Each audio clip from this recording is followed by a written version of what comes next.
बिहारियों के बिना किसी राज्य का काम नहीं चलने वाला है, चाहे वो गुजरात हो या चाहे वो महाराष्ट्र हो। कभी भी बिहारी बोझ नहीं बनता है, जहां जाता है वहां का बोझ उठाता है, वो कहीं बोझ नहीं बनता। बिहार का लोग तो वहाँ पर महाराष्ट्र के समृद्धि को उजागर कर रहा, ऊंचा कर रहा है, मेहनत मजदूरी करता है। बिहार और यूपी के लोगों को जो मजदूर हैं, पूरे देश में जो है मांग उठती है, लोग डिमांड करते हैं। अगर वो ना जाए तो उनकी जिंदगी जो है ठप हो जाएगी दूसरे राज्यों की। पलायन पर बिहार के नेताओं का बयान आप देख लीजिए, यही रहा है कि बिहार के बच्चे अगर दिल्ली में न रहें, बॉम्बे न रहें, पंजाब न जाएं तो वहां की व्यवस्था ठप पड़ जाएगी।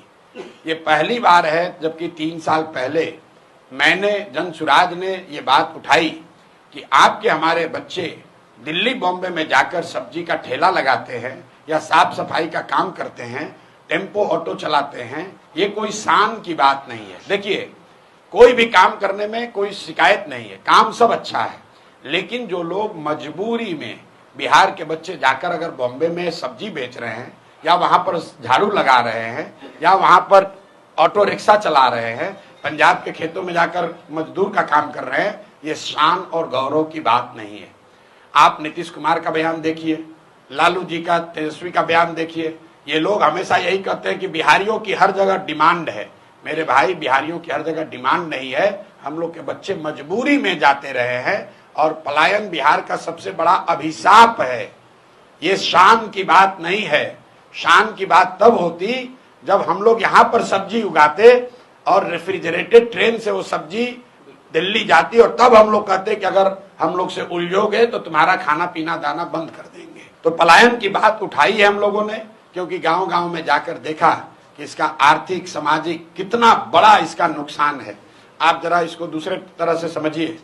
मध्यम वर्गीय परिवारों में किसी का पति 10-15 दिन बाहर चला जाता है तो लोग कहते हैं भैया 10 दिन से इनका पति बाहर है। बिहार के ज्यादातर परिवार में महिलाओं की ये नियति बन गई है कि उनके जो पति हैं वो कमाने के लिए जीवन भर बाहर ही रहेंगे। घर में जो भी युवा है वो जीवन भर बाहर ही रहेगा।